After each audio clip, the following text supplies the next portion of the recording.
Halo Sobat Catur semua, selamat bertemu kembali. Di video kali ini saya akan menampilkan sebuah partai yang indah dan mengesankan yang dimainkan oleh Grandmaster Sergei Karyakin dari Rusia saat melawan Grandmaster Viswanathan Anand dari India. Partai ini sendiri dimainkan pada tahun 2006 pada turnamen WITS-NZ di Nederland. Dari segi low rating, Anand yang waktu itu memiliki low rating 2792 cukup jauh dari lawannya Karyakin yang memiliki low rating 2660. Oke, tanpa berlama-lama langsung saja kita lihat indahnya permainan dengan adanya pengorbanan dua perwira tapi memenangkan permainan ini. Bermain sebagai putih, Sergei Karyakin memulai dengan E4. Anand merespon C5, pertahanan Sisilia, kuda F3, D6, D4, C kali D4, lalu Karyakin kuda makan pion, kuda F6 mengancam pion dan segera di backup dengan kuda A6, varian Najdor. Langkah pion ini berguna untuk hitam dan dia mungkin akan memainkan lebih awal, mengontrol petak B5 dari pendudukan perwira putih. Dia menunggu untuk melihat dengan tepat apa yang dimainkan putih selanjutnya sebelum memutuskan apakah akan mencoba bermain E6 atau E5. Setelah Karyakin menjalankan gajahnya ke E3, Anand membalas E5, menyerang kuda. Kuda mundur ke B3 dan dilanjutkan gajah E6 dengan maksud mengembangkan kuda ke D7 dengan cepat tanpa menghalangi gajah. F3 dengan maksud memperkuat pion pusatnya. Anand melanjutkan dengan langkah alami gajah E7, mengembangkan gajah sekaligus pengosongan baris belakang untuk rokade. Menteri D2, langkah ini adalah sinyal bahwa Karyakin hendak melakukan rokade panjang. Anand tetap dengan rencana awal dengan melakukan rokade pendek, dan benar saja Karyakin melakukan rokade panjang. Rokade yang berlawanan biasanya melahirkan pertarungan yang sengit dengan saling melancarkan serangan di sayap yang berbeda. Oke, kita lanjutkan. Anand melanjutkan kuda B ke D7, G4. Karyakin mengawali sebuah serangan dengan dorongan badai pion di sayap raja. Putih menyerang dengan pion di sisi raja, sementara hitam mendorong dengan keras di sisi atau sayap lain. B5 dan sebaliknya, Anand juga mengawali dorongan badai pion di sayap menteri. Masing-masing ingin mendahului gempuran di mana raja lawan berada. Sekali lagi, Karyakin mendorong pionnya menyerang kuda. Bukannya memindahkan kudanya, Anand balik menyerang dengan tema yang sama, B4, balik menyerang kuda. Sebuah serangan sekaligus serangan balik.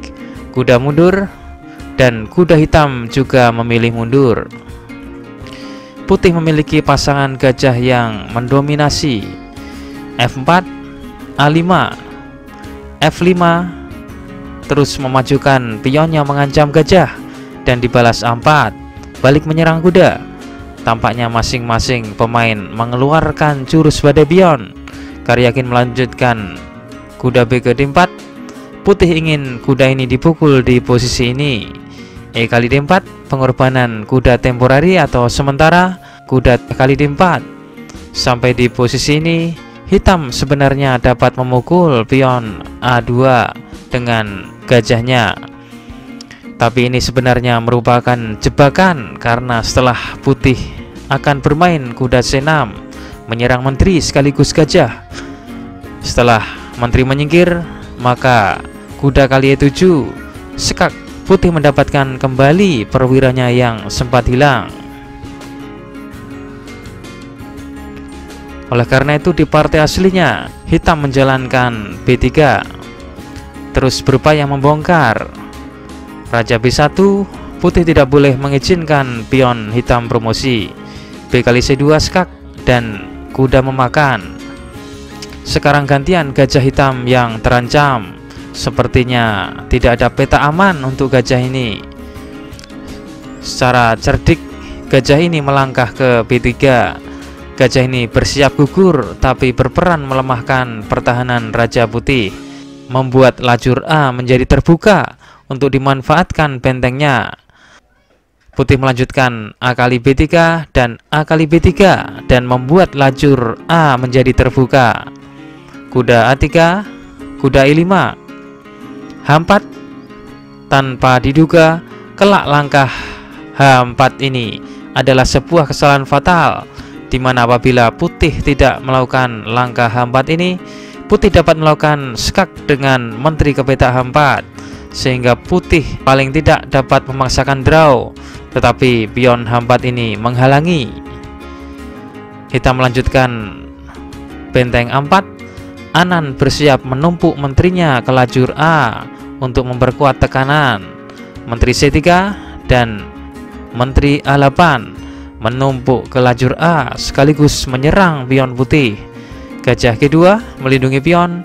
Kuda C7, langkah brilian dari Anan, mengorbankan kudanya demi mempercepat perkembangan bentengnya yang semula pasif agar cepat aktif. Menteri kali C7, Karyakin menerima pengorbanan kuda dan benteng Anan ke C8. Sekali lagi langkah brilian dari Anan. Kembali Anan mengorbankan perwira kedua. Kali ini gajah E7 menjadi makanan empuk menteri. Karyakin menteri makan gajah. Hitam telah berhasil mengalihkan menteri dari kotak pertahanan Putih, tetapi dia kehilangan 2 perwira. Kuda C4 dengan mempertimbangkan pertahanan rajanya yang masih solid, Hitam ingin menghancurkan pertahanan Raja Putih yang sudah terbuka. Karyakin mendorong pion G6. Karyakin mengincar serangan balik segera dengan harapan akan menutup permainan lebih dahulu. H kali G6 dan F kali G6. Kuda kali A3 skak, B kali A3 dan balik dipukul benteng. G kali F7 skak, Raja H7.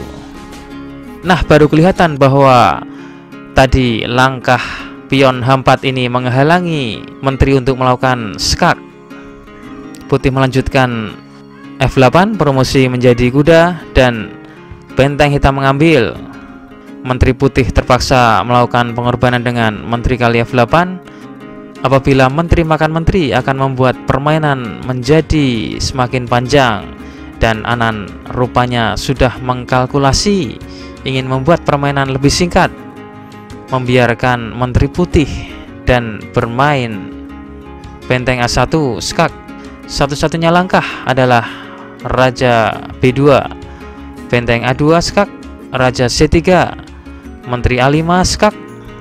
Di posisi ini apabila Raja ke D4, maka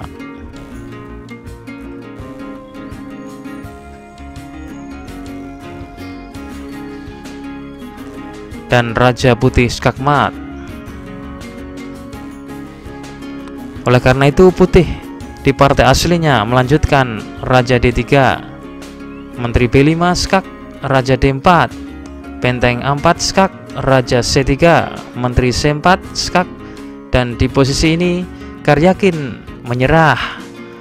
Apabila partai dilanjutkan, misalnya Raja ke D2, maka benteng A2 skak, Raja E1 dan menteri ke E2 skak mat.